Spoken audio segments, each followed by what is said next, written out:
Everyone is reporting, along with Elon Musk, of course, that Elon Musk's pay package has been approved by Tesla shareholders. So it looks like Tesla shorts are about to lose potentially billions of dollars because they bet on it not being approved and Tesla stock tanking. Hello, my friends. Welcome to the channel. I'm Sam Evans. You're watching the Electric Viking. It's great to see you. Thank you for tuning in. I just want to thank you for supporting the channel. And really, I feel like what this channel is all about is the future and improving the future for our children, making vehicles different. I mean, really, the way I see cars right now, they are just giant cigarettes driving around with wheels on them. And you're breathing in those fumes. And, you know, cigarettes have a filter on them. Here in Australia, and I know in America, people remove that filter very commonly. DPF filters, they remove them. And it just feels like you're breathing in this toxic air. And it feels like that because you are. So in my opinion, we should be demonizing Tesla the way that we are. It's gotten a bit petty. It's gotten a bit childish. We need to move away from that and just focus on, hey, what are the car companies in the future? Who is really doing the most to electrify the industry? Which car manufacturers are doing this? One of them, I think, is Volvo. Another one, I think, is, car companies like Tesla, like Giga, like BYD. These are the companies that we should support when we invest in them. These are the ones we should support. So I've got to say, kudos to shareholders. If you sign an agreement with someone, in my opinion, you sign an agreement, that person takes a risk that they won't get anything. Musk took a risk here that he would get nothing. He took that risk and, well, it worked for him. It paid off for him. So then the fact that, a Biden-appointed judge decided to remove that payout, which shareholders did agree to, personally, I thought that I don't see how that's legal.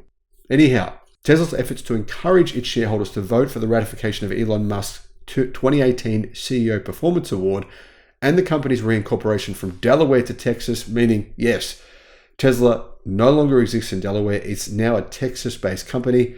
They've both been approved by shareholders, it appears. As per an Elon Musk tweet in a post on X, Tesla investors are currently on track to approve proposals 3 and 4 in the 2024 annual stockholders meeting, and they're doing so by a wide margin. Musk obviously shared this image of graphs showing comparison between for votes and against votes for the 2018 CEO Performance Award and Tesla's proposed re-domestication to Tesla, or basically moving to Texas. As you can see in these graphs, yeah, it does look like shareholders have voted, I wouldn't say unanimously, but the majority of them have voted for Musk receiving his pay package. This is what Musk said. Tesla shareholder resolutions are currently passing by wide margins. Thanks for your support. So I think, Electric is reporting this as though Elon Musk is doing a victory parade and he's dancing around like a nut job. That's a bit harsh. I mean, come on. Really? Is that jealousy? Is that sensationalism? I don't see him doing any dancing. So we don't need to say this kind of stuff. It's a little bit childish, I think. Let's move on from the antagonism. Let's move on from this kind of vitriol. We don't need that. Anyway, both Tesla shareholder resolutions are currently passing by wide margins, he said. Industry watchers observed that about 70.5% of all outstanding Tesla shares, which would be worth around $400 billion, have participated in the vote for Tesla's proposed redomestication to Tesla. So you don't have to vote, but the majority of people have voted. By the time you're watching this, it's probably at about 75%. That's surprising to see that level of participation. Now, we do know that some big stockholder corporations from Europe have, in particular, tried to get their stock owners of Tesla, their individual owners, to vote against this ratification plan, against us receiving this payment.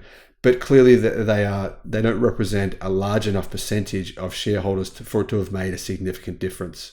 This represents an impressive voter turnout for investors. And, remember, there's been some big investors and some big analysts who have said that this plan would not go through. It would fail. Now, I believe they were trying to get people to vote that way. People who were on the fence. I believe that if they made these comments, it made them feel like, oh, yeah, that's the right thing to do. I will do that. Put words into someone's mouth a little bit. You can influence them. And a lot of people can be influenced that way. They're like, oh, I'm not sure what I'm going to do here. And then you come along and say, well, everyone's voting no, and this is the right thing to do. And that's what a lot of these analysts have done. But clearly it didn't work. Anyhow, some investors did say, though, that one of the challenges Tesla needed to overcome at this meeting was getting voters to actually turn up and vote. As per Now, Bernstein analysts said the company's highest voter turnout prior to this year was only 63%. So it looks as though this is a record turnout for voting. Passive investors typically just follow the recommendations of proxy advisors as well. You have to get a majority of votes of shareholders that vote, and part of the challenge for Tesla is that not everyone will vote. And obviously, in that case, you got to get people who are more passionate no's or more passionate yeses turning up to vote, not people who are just like indifferent. And I think a lot of people don't really care, to be honest. However, in my opinion, it is the right move for Tesla. And if this had not have happened, then these Tesla shareholders, I think a lot of them are aware of what could have potentially happened. Could Elon Musk have left Tesla? Yeah. I mean, what would you do if you didn't get paid for 3 years? Nothing. You'd probably leave, right? You've got paid nothing. You took a gamble. Your boss, you said to your boss, listen, I'm going to get paid nothing. If the company does well, you got to give me 50% of the profits. The boss is like, yeah, that's a good deal. Okay, I'll do that. And then the boss says, no. After 3 years, I'm not going to pay you. Yeah, that's kind of like what this situation is. Now, I understand that analogy may not be perfectly accurate, but it is relatively accurate.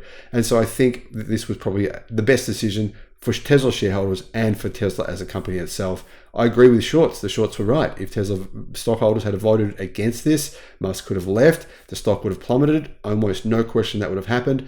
And while these shorts would have massively profited, they would have been very, very happy.